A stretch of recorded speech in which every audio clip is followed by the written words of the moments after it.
Bonjour à tous et bienvenue sur la chaîne YouTube du Journal du Réal. Petite vidéo d'après live. Un live légendaire hier puisqu'on a battu nos petits records. On a pris énormément de plaisir. Donc tous ceux qui étaient présents sur le live, j'avais envie de commencer par là. Merci beaucoup pour un petit live nocturne 22h minuit. On a pris énormément de plaisir. Donc c'est l'occasion pour nous de vous remercier. Et pour ce petit point actu, on a deux grosses infos à débriefer ensemble qui sont très très fraîches, hein, qui viennent de sortir là en fin d'après-midi concernant Trent Alexander-Arnold, mais plus généralement en fait la manière de recruter du Real Madrid, et puis aussi sur Carlo Ancelotti et le Brésil, il y a encore un caillou dans la chaussure, et on va vous expliquer ce qui se passe côté Brésil grâce à des infos de Marca et de As. Pour ce faire, je suis avec Pablo. Pablo, comment ça va?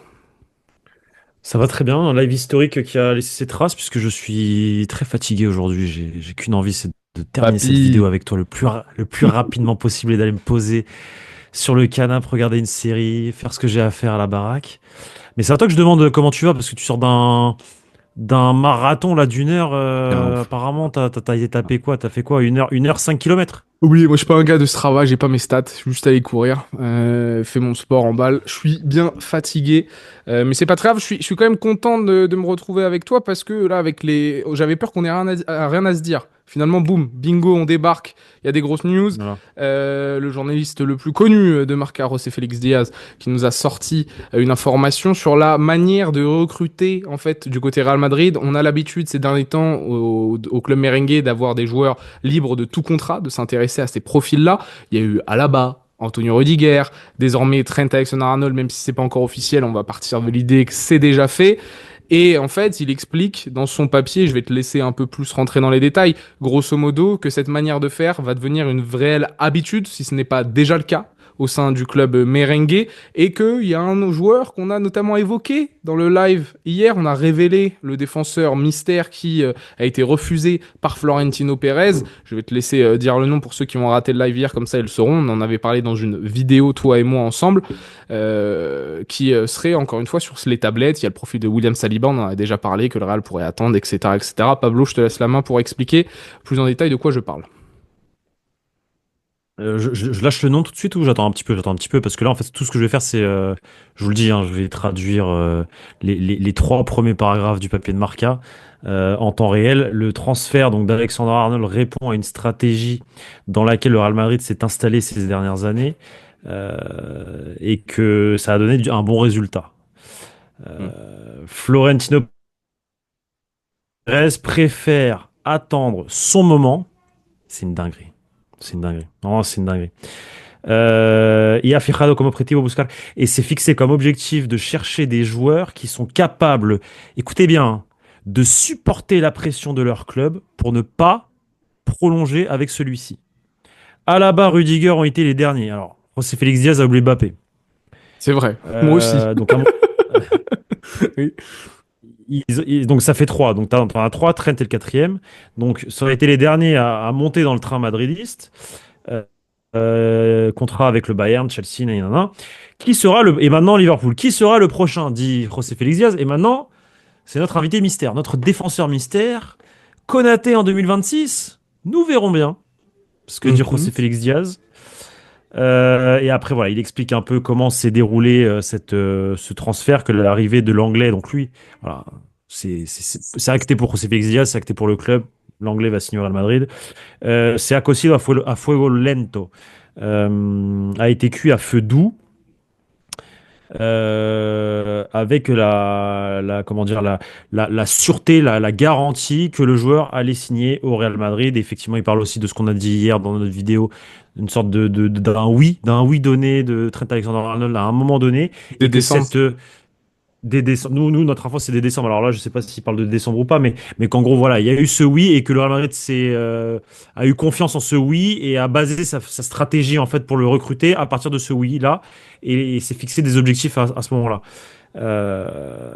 Et il compare aussi ce dossier-là du coup à Alphonso Davies qui finalement a pris plus de temps parce il a commencé l'année dernière avec des fuites dans la presse, notamment comment dire, son agent qui voulait voir Alphonso Davies quitter le Bayern Munich dès l'année dernière pour aller au Real Madrid, pour rejoindre le Real Madrid, mais ça s'est pas fait parce que le Real Madrid lui avait dit il faut attendre, il faut attendre, il faut attendre. Et tu compares ça à Trent qui, en fait, n'a jamais rien fait fuiter dans la presse, qui jusqu'au dernier moment a attendu et du jour au lendemain, paf, Trent Alexander-Arnold, objectif du Real Madrid. Donc voilà, Marca, donc José Félix Diaz compare un peu les deux dossiers, que c'est deux dossiers totalement différents et à l'opposé, et que voilà, il y a un dossier, ça match avec la stratégie du Real Madrid, et en gros l'autre, non, selon Marca. Mais bon, moi, ce que je trouve fou, c'est une dinguerie. C'est de se dire en fait que le Real Madrid, ouais, c'est la stratégie du Real Madrid et que ça va se réitérer dans le temps. Que Konaté, est-ce que Konaté sera le prochain en 2026? On verra. Pourquoi? Parce que comme on l'a révélé hier dans notre live et dans notre vidéo, ou pas dans notre, non, dans notre vidéo, ce qu'on a dit, c'est on n'avait pas encore parlé du nom. Le On n'avait nom, on pas l'a dit le lâché dans nom, le mais live. on avait évoqué tout le dossier, entre guillemets. En gros, ce que j'ai appris dernièrement, je l'ai appris ça cette semaine, enfin la semaine dernière, c'est que l'entourage de Konaté a contacté le Real Madrid, je sais pas quand exactement, mais il y a pas très longtemps, ces dernières semaines, ces derniers mois, pour proposer le joueur, parce qu'il est en fin de contrat en 2026, pour un transfert maintenant. Le Real Madrid a dit non. Bon, on m'a juste dit ça. On m'a juste dit, le Real Madrid a dit non. Et quand on m'a dit ça, j'ai dit, mais c'est une dinguerie, tu te passes, enfin, t'es prêt à ne pas dire oui à un mec qui veut venir chez toi, un mec comme Konaté, très bon défenseur, jeune, tout, en fin de contrat dans un an, t'as juste à mettre quoi, 40, 50 millions, tu l'as? Non, bah non, parce qu'en fait, la stratégie du Real Madrid, c'est de dire à Konaté, bah tu attends. Euh, moi je trouve que c'est une dinguerie en fait, parce que le Real Madrid a de l'argent. Le Real Madrid peut se le permettre pour moi. Surtout que t'es à un an de la fin du contrat du mec et que t'en as besoin. C'est pas comme Mbappé. Mbappé, t'en avais pas besoin. Dans le sens où quand tu lui as dit en 2023, du coup, d'attendre un an de plus, t'en avais pas besoin de Mbappé. Mbappé, tu pouvais t'en passer un an de plus. Mais là, Konaté, t'en as besoin, en fait. C'est ça le truc, c'est que tu en as besoin. T'as besoin d'un défenseur central dès cet été. Et c'est une dinguerie. Donc là, ça veut dire qu'on va se retaper Alaba, Rudiger, Militao, Raúl Asensio et Tchouaméni. Un an de plus. C'est une folie. Après, Je sais pas ce que t'en penses, Victor, il y a mais toujours le jeune hispano-néerlandais, Dinoussen, où on sait que le club est quand même ils vont, réticent à payer, mais qui est ils toujours vont un peu pas, ils sur vont le tablette. pas, ouais, mais ils vont pas le faire. Je le connais, ça y est, je les connais. Je sais qui. Alors, je me doute qui veut Huysen en interne, Johnny Calafat, José Ángel Sanchez, mais que le président s'il dit non, c'est non, non, c'est non, et non, c'est non. Il n'y aura pas de défenseurs centraux cet été. Moi, j'y crois pas. Et c'est une dinguerie parce qu'on en a besoin. Donc, dans le C'est une plan dinguerie. idéal du Real, ça veut dire Ibrahima Konaté libre en 2026, William Saliba libre en 2027. Et c'est Vision ça. long terme, Voilà. mais tu sacrifies Voilà. un peu l'année prochaine, sportivement Tu, parlant, en tout cas sur ce tu, poste-là. tu, tu sacrifies le sportif. Encore une fois, tu sacrifies, tu resacrifies le sportif. En tout cas, tu reprends le risque de resacrifier le sportif à voir comment vont revenir les joueurs. Ça se trouve, Rudiger et Raúl Asensio et Militao, ils vont faire une saison pleine, ils vont pas se blesser, on l'espère. Mais s'il y a une blessure, un mec qui se pète, ou deux mecs qui se pètent, on fait comment? Tu vois? Xabi Alonso, il va devoir faire des tours de magie comme Carlo Ancelotti, puis après on va critiquer Xabi Alonso, on va dire ouais mais Xabi Alonso ceci, Xabi Alonso cela. Puis ça veut dire aussi qu'il pourra pas mettre en place son système préférentiel, parce que t'auras que 4 centraux. Plus si t'as Exactement. envie de T'en penses t'amuser quoi? avec T'en penses Ferland quoi? Mendy, si t'as envie de t'amuser avec Ferland Mendy après en tant qu'arrière droit ou Carvaral, mais ça veut dire que t'as plus de doublure sur tes postes de latéraux. Enfin, dans tous les cas, t'es en galère. Moi, On je en pense trouve quoi, Victor? il y a qu'un seul club qui peut faire ça de toute façon, de mettre la pression sur un joueur pour qu'il ne prolonge pas dans son Oui. club, c'est le Real Madrid. Je trouve que la stratégie n'est pas mauvaise. Par contre, que ça soit ta stratégie pour recruter, faire tes recrutements phares nécessaires dans ton effectif, ça c'est problématique parce que ça veut dire que tu es toujours dans l'attente en fait. Et surtout, t'es jamais sûr de rien. On a déjà eu Mbappé, on a eu Alphonso Davies, qui ont déjà fait faux bond au Real Madrid. Alors Mbappé, ça s'est fait au final, mais tu peux jamais être assuré de ce qui va se passer parce que, tu vois, l'expression cuit à feu doux, ouais, mais des fois tu te crames aussi, tu vois. Donc en plus, c'est économiquement, évidemment que c'est viable. Et encore, il faudrait qu'on soit un peu plus dans les détails sur les primes à la signature et tout le tralala, parce que des joueurs libres, ça coûte de l'argent. Ce qui coûte le plus d'argent dans le monde du football, il faut le savoir, ce ne sont pas les indemnités de transfert, c'est le salaire.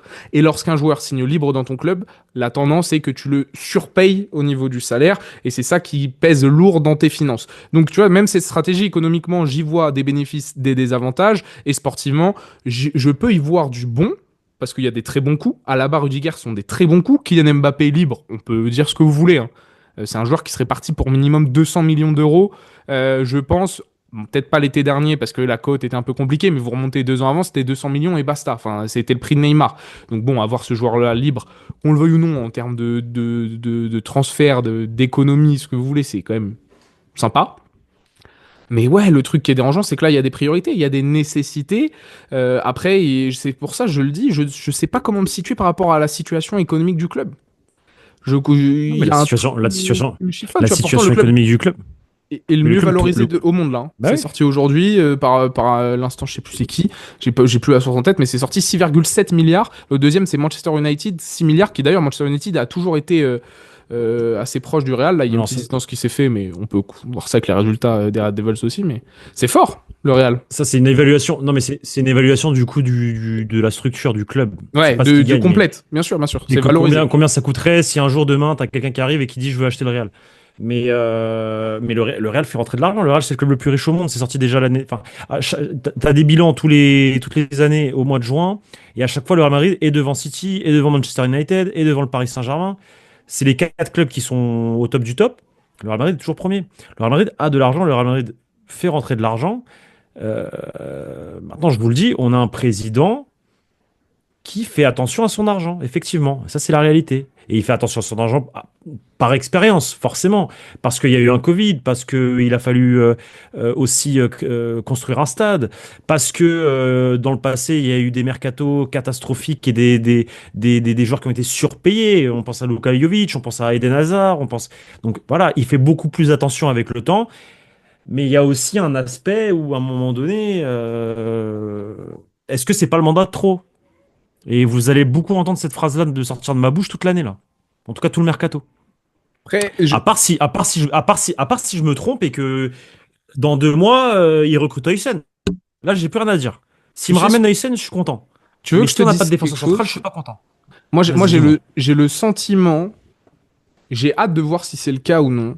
Je suis pas un spécialiste de ça, hein, de tout ce qui est de la cantera du Real Madrid, de la Fabreca. J'ai le sentiment malgré tout que là, on est sur le point, pour une des premières fois sur les 10, 15, 20 dernières années, de vraiment s'appuyer Eh ben, écoute, sur la très bien. formation, parce que j'ai le sentiment qu'on va pas avoir le choix, en fait, une fois de plus, mais que aussi, Mm. j'ai entendu beaucoup plus que les années précédentes, peut-être parce que aussi Ben est rentré dans l'équipe et qu'il nous chante un peu plus les louanges des jeunes, mais j'ai entendu beaucoup de bonnes choses sur des schémas, sur des Johan Martinez, même bon, Jacobo Ramon, même si c'est pas extraordinaire de base, il y a quand même un profil assez atypique et assez du défenseur moderne. Bon, les premières impressions ne sont pas forcément les bonnes, mais on peut voir l'évolution. T'as le Gonzalez qui était rentré, qui avait marqué, qui avait sauvé le Real Madrid contre les Ganes en Coupe du Roi.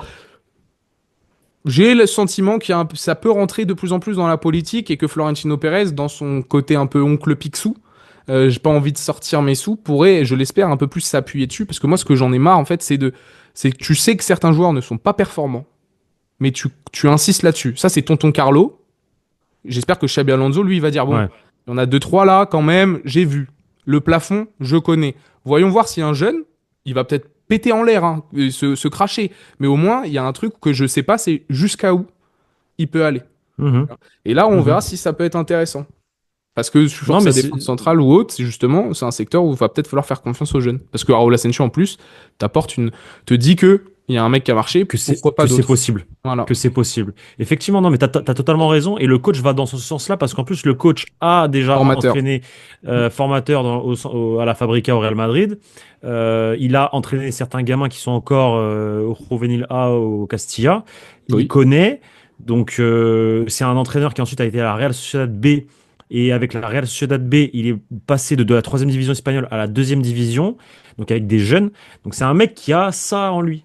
Donc il a ça en lui, il sait, donc oui, Et d'ailleurs, pourquoi pas, mais tu te souviens, on avait parlé que des fois, un changement d'entraîneur changeait tout. Hansi Flick, Xavi au FC Barcelone. Hansi Flick, quand il est arrivé au Barça, Xavi, ouais, qui l'année dernière ouais, s'entêtait avec certains joueurs, des c'est vrai. cadres qui voulaient faire jouer un peu à la Carlo finalement cette année, alors qu'on savait qu'ils n'étaient pas performants. Hansi Flick, il est arrivé, il a fait confiance. Casado, masterclass contre le Real Madrid lors du premier Classico, et très bonne première partie de saison. Marc Bernal, qui est un gros prospect pour moi, qui s'est pété là au bout de 2-3 matchs avec le Barça, mais qui était très très fort. Il a continué à faire confiance à des Alejandro Balde, à Koubarsi. Tu vois, il s'est appuyé un peu sur 2-3 petits choix de Xavi, c'est vrai, mais ça pourrait être le cas avec Xabi Alonso qui arrive, qui dit bon, les anciens là au placard, et là je lance les jeunes. et certains joueurs sous Xabi Alonso vont peut-être passer des caps fantastiques beaucoup plus rapidement, tu vois. Donc ça pourrait être quelque chose d'intéressant. Ouais, c'est vrai. Pardon pour le petit moment Barça, si ça te fait sourire, mais Écoute, alors, ta connexion est instable. mais Ta non. connexion est instable et t'es encore dans ton igloo, mais on a compris ce que tu voulais dire. Et heureusement que c'est toi qui, du coup, enregistre la vidéo parce que, du coup, on t'entend. On t'a C'est entendu. ça. Moi, j'ai pas entendu jusqu'au bout, mais je vois ce que tu veux dire. Bon, Je vois ce que tu veux dire. c'est le principal. C'est le principal. On peut passer au deuxième sujet. Carlo Ancelotti. Qu'est-ce qui se passe entre Carlo Ancelotti et le Brésil? Alors, il y a deux infos qui sont sorties aujourd'hui. Relevo qui insinue, comme l'avait fait The Athletic hier ou avant-hier, que le résultat du Classico sera déterminant dans la suite de Carlo Ancelotti, de l'annonce de son départ. Est-ce que ça sera directement après le Classico? Il y a aussi ces sorties que Florentino Pérez a demandé à geler les négociations entre le Brésil et Carlo Ancelotti, justement parce que il voulait qu'on se concentre que sur le championnat et que le Classico allait être décisif dans ce cas-là, et qu'après, à partir du 25 mai, fin de saison, ou après le Classico, pourquoi pas, on verra, en On cas de verra. défaite. Mais ce qui se passe au Brésil, ce qui est inquiétant, c'est qu'on a notre ami, notre président de la fédération brésilienne, Enaldo Rodrigues, qui est poursuivi par la justice pour fraude et qui pourrait être limogé de la fédération brésilienne. C'est ce président qui veut absolument Carlo Ancelotti depuis des années. Et si le président est limogé, ça voudrait dire nouvelles élections et pas d'entraîneur tout de suite nommé. Donc ce qui retarderait encore le deal, ce qui mettrait de nouveau un caillou dans la chaussure, dans tout ce schmilblick un peu autour de Carlo Ancelotti et le Brésil. Et est-ce qu'on n'aurait pas Après, Carlo qui reste pour la Coupe du Monde des clubs, tout ça, compliqué. non, mais après, si tu changes de président, bah, est-ce que le prochain président veut Carlo Ancelotti? C'est ça aussi. Aussi, aussi. Donc à voir ce qui se passerait effectivement. Bah, c'est pour ça que après, à voir quand est-ce que ça va tomber, parce que ça se trouve, la sentence, elle va tomber dans X mois, donc c'est pas pour maintenant. Mais parce que j'ai pas non plus lu tout le papier, tout ce qui se dit. Mais, euh, mais ouais, si Carlo Ancelotti veut rejoindre le Brésil, il faut que ça se fasse le plus rapidement possible, du coup, par rapport à ça. Maintenant, je reviens au Classico, Carlo Ancelotti, départ après le Classico, etc., accord avec le Real. Si le Real Madrid gagne dimanche, Ancelotti, il n'y a aucune annonce, hein. Il n'y a aucune annonce après le Classico. C'est si nul, et encore nul, je suis pas sûr. Défaite, oui. Ouais. Donc à voir le résultat du Classico, à voir si le Real Madrid gagne. Si le Real Madrid gagne, attendez-vous à encore du Carlo jusqu'à la fin de saison et qu'il n'y ait pas d'annonce. Et, imagine, malentendu de fou, le Real Madrid gagne la Liga. Qu'est-ce qu'on fait? Qu'est-ce qu'on fait? Je te pose la Ah, question, qu'est-ce qu'on fait? moi, je suis Carlo, je m'en vais. Et moi aussi. Mais est-ce qu'il va vouloir partir sachant que tout ce que je vous ai dit, qu'il kiffe Madrid, qu'il adore, que... Mais je Il lâche, y a le Brésil. je lâche le poste. Tu vois. Après, Ouais, je ouais. reste en temps, comme je vous l'avais déjà annoncé, enfin, moi annoncé, non, comme j'avais déjà relayé les informations Donc qu'il toi, resterait au mais sein du donc, club. tu t'assois sur 10 millions d'euros l'année prochaine. Ouais, je pense que déjà, Ah, si tu gagnes la Liga, t'es un peu plus à même de te négocier ta porte de sortie. Tu vois.